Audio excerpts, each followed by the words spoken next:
Sinabi ni ex-President Rodrigo Duterte na walang kinalaman ang hakbang ng Maisog sa kumalat na Polvoron video kung saan isang lalaking hawig ni Pangulong Ferdinand Marcos Jr. ang gumagamit umano ng droga.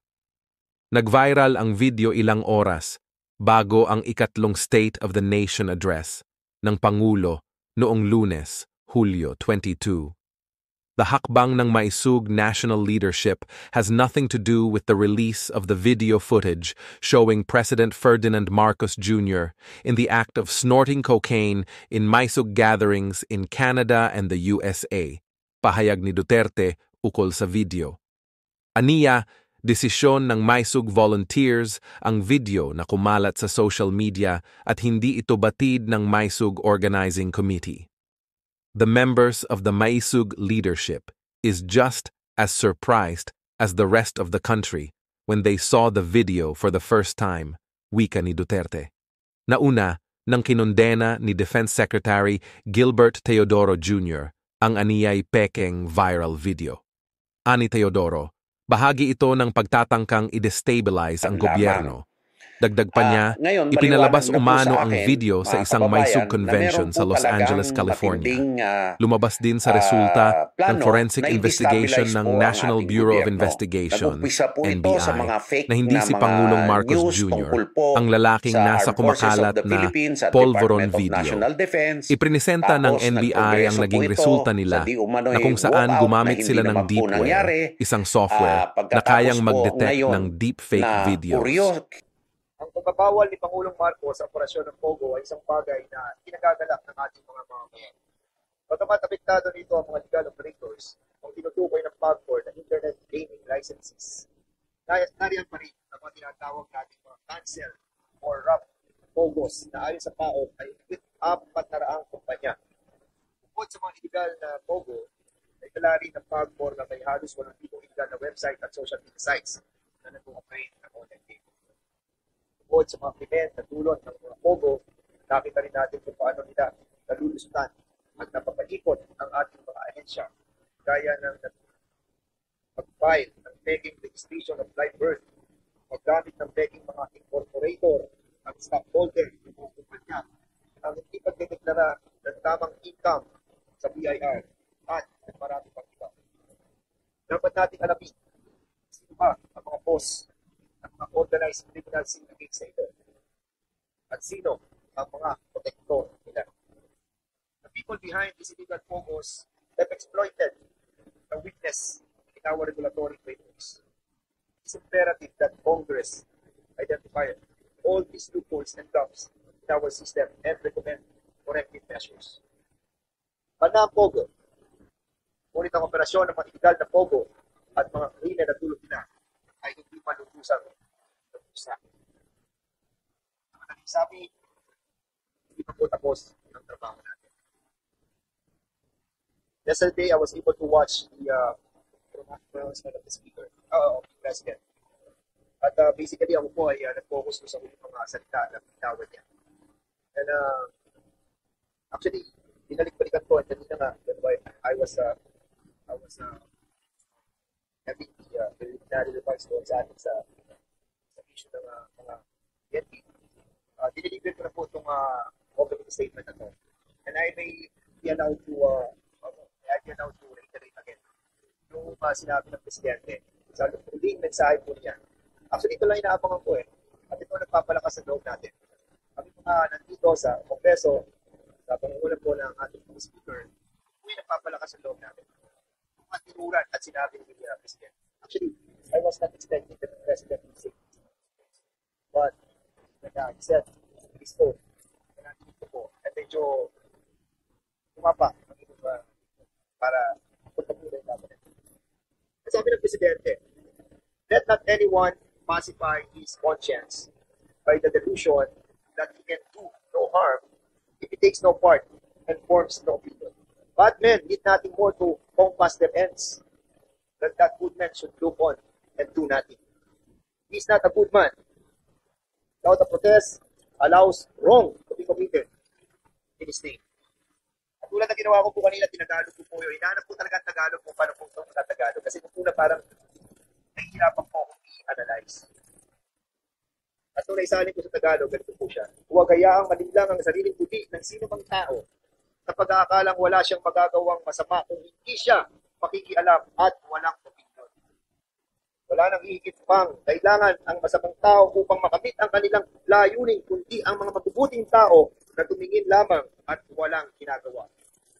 Hindi mabuting tao ang isang taong pumapayag na magkasala sa kanyang pangalan ng walang pagputol. Sabi po yan si John Swartfield, February 1, 1867, inaugural address doon po sa University of Andrews.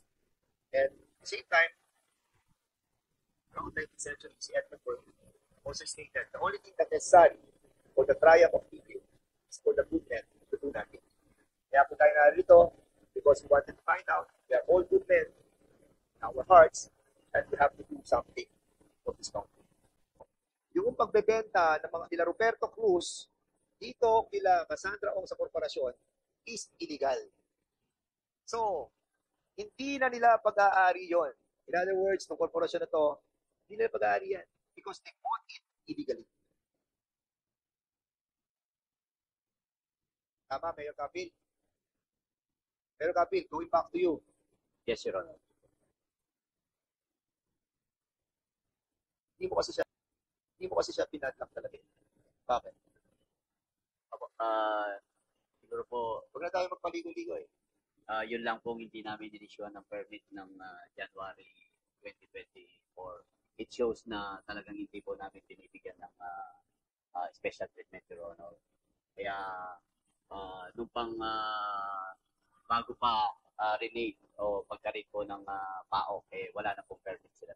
Sabi mo Talaga dito, po sa- Mayor Kapil, sa statement mo, sa iyong, actually, bigyan nga kita ng pagkakataon para i-deliver mo itong yung opening statement mo.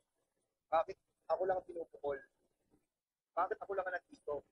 Nasaan ang ibang mga local chief executives na may pogo na nilay para sama-sama na magpapit ng corruption? Bakit mo nasabi itong mga salita nito? Kasi po, parang nasisingle out po ako na nag-approve lang naman ako ng legal pogo, legal business. Bakit ako lang po, di ba? 12 nga ang na-rate na meron ding katulad nung sa amin. Bakit ako lang po ang nandito? Di ba from 400 down to 43? Ibig sabihin may mga lapses, may mga pagkukulang po sila. Dahil hindi na sila na-renew. Bakit wala po sila rito, Mr. Chair? So, Para makatulong naman po sila. Baka meron Mayor Kapil, if I'm going to ask you, what do you propose to this committee? Actually, kahit doon sa Senate po, sinabi ko naman na I'm for the total banning of Pogo. No. To those mga LGUs na binabanggit mo na bakit ikaw lang ang nandito, bakit yung iba wala. So what do you propose us to do? Sana po para sama-sama kaming mag-explain kasi pare-pareho lang naman po kaming nag-approve ng permit. At para makatulong po kaming lahat sa pag-iimbestiga po dito sa Pogong ito, baka meron po silang mga mas magandang idea in aid of legislation, Your Honor. Ito, Mayor Kapil, ang list of canceled Pogos na sinapita sa atin, nung pa man, di ba, last year pa. And that's the reason why we're asking the help of the different LGUs, or not against the different LGUs, especially yung mga honest talaga dyan. What we are against, sa mga talagang nakilabang dito, kung sila yung nakilabang dito, yun ang problema. Mr. Diba? Chairman, And I'm still wondering, dapat nandito sila ngayon kung ating... Mr. Chairman, Sige, Congressman. since our resource person is requesting na tama naman siya bakit siya nasa-single out at this moment? Ba't hindi natin siya pagbigyan at imbitahin natin ng ibang mga chief executive na kung meron siyang alam, ba't hindi niya sabihin ngayon at ng ating imbitahin dito sa ating committee? Susunod na hearing natin, Mr. Chairman. Kaya Kapil, naintindihan mo yung request ng ating mga kasama. Kasi, basically, kapag titingnan namin yung sitwasyon is, kasi ikaw, willing ka magpalay. Lahat, pwede mo gawin, umaharap ka dito. Diba? So, basically, wala ka ng lawyer. Diba? So, andyan ang mga, you can see the truthfulness ng mga sinasabi mo right now. And we wanted to give you the benefit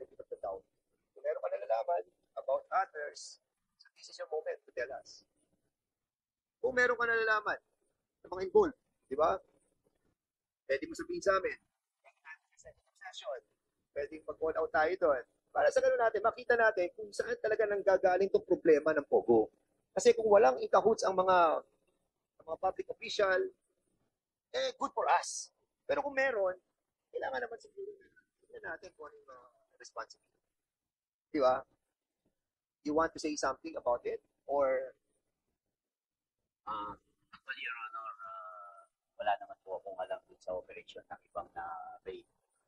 Pero based on Senator Gatchalian's record, 12 po. Kaya nandiyan po na yung binasa nyo kanina, 12 yung LGU na na-raid din ng PAO. Yun po ang sinasabi ko, bakit ako lang ang nandito since pero nakita nyo naman po in any invitation nandito po ako, hindi ko po tinatalikuran yung invitation ko from Senate, from Congress, from Sangguniang Panlalawigan. Nandito po ako kasi wala naman po akong tinatago at wala po akong ginawang masama, Your Honor. with that,